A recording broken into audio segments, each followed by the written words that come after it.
बनी नौ इंसान को इस वक्त दो बुनियादी मसाइल दरपेश हैं, तेजी से बढ़ती आबादी और माहौलियाती आलूदगी।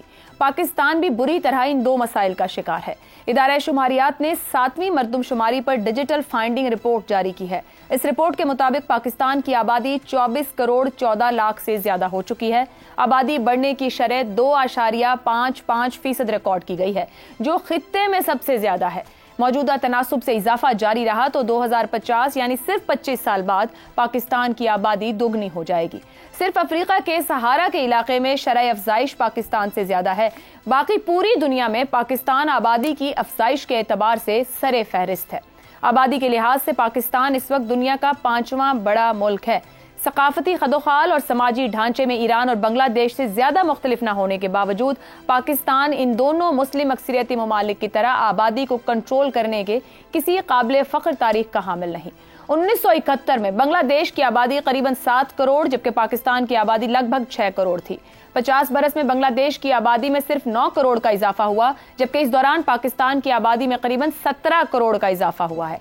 2.5% की बुलंद तरीन शरह पैदाइश की वजह से हम हर साल अपनी आबादी में करीबन 60 लाख बच्चों का इजाफा कर रहे हैं। इस गैर मामूली शरह पैदाइश के संगीन नताइज भी हैं, जिनमें समाजी मसाइल से लेकर कौमी सलामती तक के खतरात शामिल हैं। तेजी से बढ़ती हुई आबादी इस वजह से भी खतरा है कि पाकिस्तान हर तरह के वसाइल की कमी का इस वक्त शिकार है। बढ़ती हुई आबादी की वजह से कुदरती और मादनी वसाइल कम हो रहे हैं। सबसे बड़ी मिसाल पानी की कमी है। इसी तरह तेल और गैस जैसे दीगर वसाइल में कमी की वजह से पाकिस्तान को तवानाई के बहरान का भी सामना है। मुल्क का इंफ्रास्ट्रक्चर भी आबादी के हजम के लिहाज से नाकाफी है। मौजूदा सूरत हाल में ही 2.5 करोड़ बच्चे स्कूलों से बाहर हैं, जबकि तालीमी इदारों, अस्पतालों, मेडिकल स्टाफ की भी शदीद कमी है। तो ऐसे में सबसे अहम सवाल यही है कि वो मुल्क जिसकी इस वक्त 40% आबादी खत्ते गुर्बत से नीचे जिंदगी गुजार रही है, उसके पास इस बढ़ती हुई आबादी के लिए कोई प्लान मौजूद है? अगर नहीं तो फिर जंगी बुनियादों पर आबादी कंट्रोल करने के लिए खातिर खा इक़दामात क्यों नहीं किए जा रहे हैं? पैनल की सोच इस मामले पर क्या है, इसी पर सवाल रखेंगे। 24 करोड़ में से 9 करोड़ से जायद अफराद गुर्बत का शिकार। 25 साल बाद आबादी 50 करोड़ होने का खदशा। 60 साल से खानदानी मनसूबाबंदी की तरवीज, पाकिस्तान में अमल दरामद क्यों ना हो सका? हसन निसार साहब, हम इस मामले की संगीनी को आज तक समझ क्यों नहीं पाए? आपने बड़ी बार गुफ्तगू की, इस पे लिखा, बहुत एहसास बहुत दिलाया है, मगर क्यों नहीं समझ आई इसकी आज तक? देखिए, मैंने जब कोई 33 साल पहले कॉलम निगारी शुरू की तो मैंने अपने साथ अहद किया था कि हर साल कम से कम 2 कॉलम में आबादी के इस पर, और मैंने हमेशा वो काम किया। अच्छा, आज माशाल्लाह आबादी और कर्जा पाकिस्तान की सिर्फ 2 पहचानें हैं। लूट मार, ये वो हराम, वो सारा छोड़ो, आबादी और कर्जा अनडिस्प्यूटेड पहचान इस्लामी जमहूरिया पाकिस्तान की। अच्छा, लेकिन सवाल आपका बहुत ज़बरदस्त है, लोडेड है। लेकिन आप मुझे ये बताएं कि पाकिस्तान में पहले कौन से गलत, नुकसानदेह, अवाम दुश्मन और मनफी कामों की बढ़ोतरी रुकी है जो इसकी रुकती? ये कॉमन सेंस का जहालत हो गई, बेशुमार चीज़ें। और खैर के कौन से कामों में इजाफा देखने में आया है? और हमारे यहां लातादाद शर खैर के पर्दे में जारी है, याद रखना। अच्छा, पाकिस्तान रोज़े अव्वल से शुत्रे बेमहार, कायदे आज़म मोहम्मद अली जिन्ना एक टावरिंग पर्सनैलिटी, उसके बाद देखने में आया, और सबका मोटो मेरे आपके समेत, मेरा मुल्क मेरी मर्जी, जिसकी चोंच है वो बोटियां छोटी छोटी मुल्क की नोचता है, जिसका जबड़ा है वो पर्चे उतारता है। अब सार आलम साहब कहा करते हैं इंटेलेक्चुअल डिसऑनेस्टी। यहां का दानिश्वर तो टके टकी की नौकरियों पे बिक जाता है। घटिया तरीन मामूली, एक मामूली सा ब्यूरोक्रेट उसका बॉस होता है, एक चपड़कनाती वजीर उसका बॉस होता है, उस पर बिक जाते हैं।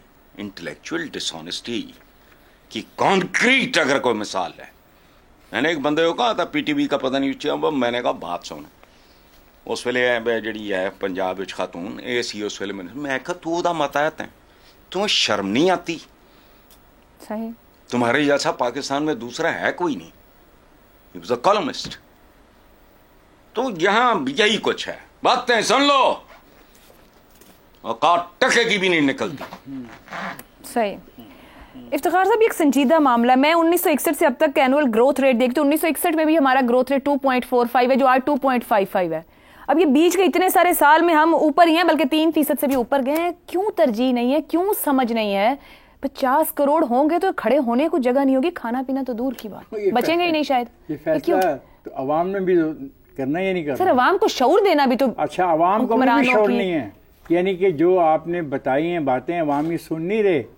سر جن کے پاس صرف کھانے پینے کو نہ ہوگا وہ یہ سن رہے ہیں. نہیں, آپ نے دیکھو کتنی اہم بات کی. آپ نے آج کے فگرز کو کہا کہ 10 کروڑ لوگ ایسے ہیں جو خط غربت سے نیچے ہیں آج.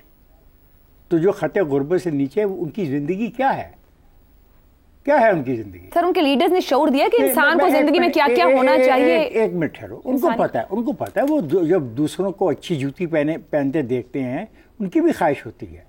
اگر دوسروں کے اچھے کپڑے پہنے دیکھتے ہیں تو ان کی بھی خواہش ہوتی ہے. اگر وہ اچھی کھانا دوسروں کو کھانے دیکھتے ہیں تو ان کی بھی خواہش ہوتی ہے. ایسی بات نہیں کہ وہ 10 کروڑ لوگ کوئی انسان نہیں ہے اور ان کی کوئی سوچ نہیں ہے, ان کی کوئی فکر نہیں ہے. میں نہیں مانتا. میں مانتا ہوں کہ ہم خود بھی ذمہ دار ہیں اس ساری خرابی میں. ٹھیک ہے, حکومت کی ذمہ داری ہوتی ہے کہ اس کی خاندانی منصوبہ بندی کے پروجیکٹس ہونی چاہیے, وہ لوگوں کو سمجھائے سکھائے اپنے طور پہ. مگر اس میں ایک اور اینگل بھی ہے کہ اعلیٰ ترین حکومتی اور ریاستی عہدیدار بھی ایسے فیملی پلاننگ پر عمل نہیں کرتے. وہاں پر آپ کو وہ بچوں کی لائن نظر آئے گی جو شاید لوگوں کو بھی کنونس کرتی ہو. یہ بات دیکھو نا, جو بات بہت کام کی اور بنیادی تم نے کی اور ڈینجرس ہے. آج 10 کروڑ خط غربت سے نیچے ہیں جو فگر تم بتا رہی ہو, اس کے حساب سے 20 کروڑ لوگ خط غربت سے نیچے چلے جائیں گے. اب یہ بات کیا لوگوں کو خود سمجھ نہیں آ رہی؟ میں نہیں مانتا آپ کی اس بات کو کہ صرف حکومت ہی ذمہ دار ہے. ہم خود بھی ذمہ دار ہیں. ہم روز دیکھتے ہیں ہم کیا کریں. اچھا ہمارا فلسفہ کیا ہے؟ ہمارے بچے زیادہ ہوں گے, کمانے والے محنت زیادہ کریں گے, مزدوری زیادہ کریں گے, پیسے زیادہ کمائیں گے, گھر کا خرچہ مطلب وہ پیدا ہوتے ہی 2 ہاتھوں نے کمانا تو نہیں شروع کر دینا ہے نا, پہلے اس نے کمانے جتنا بھی تو ہونا ہے. یہ تو آپ جیسی سوچ رکھنے والے لوگ ہو نا, وہ کہتے ہیں کہ ہمارے 4 بچے جو پیدا ہو چکے ہیں نا, ان میں سے 3 کما رہے ہیں, 2 کمانے والے ہو جائیں گے تو 6ٹھا بچہ بھی ہم پیدا کرنے کو تیار ہیں. یہ خدا کا خوف ہمیں بھی تو کرنا چاہیے نا. صحیح. ہم جو تباہی کی طرف جا رہے ہیں, جو روز تباہی دیکھتے ہیں, یار میں اللہ تبارک تعالیٰ مجھے معاف کرے, میں جو دیکھتا ہوں غربت کا جو حال ہے کہ لوگ گندی سبزیوں میں سے سبزیاں اٹھاتے ہیں, گندے پھلوں سے پھل اٹھاتے ہیں, جو شادی بیاہ ہوتے ہیں, جو اس کا جو بچ جاتا ہے روٹی چھوٹی چاول, اس کو کھاتے ہیں. خدا کا خوف کرو, وہ دیکھتے ہیں اپنی آنکھوں سے, وہ جانتے ہیں وہ کیا کر رہے ہیں. اس کے باوجود وہ کہتے ہیں کہ 5 بچے کے بعد 6ٹھا بچہ اس لیے ضروری ہے کہ وہ ہماری مدد کرے گا. ان کو بھی تو سوچنا چاہیے. صرف آپ یہ بات سرکار پہ نہ مت چھوڑیں. ہماری بھی ذمہ داری ہے ایز اے سماج اور ڈھانچے کے. ہم یہاں سے یہ آواز اٹھاتے رہیں گے کہ ریئلائزیشن ضروری ہے.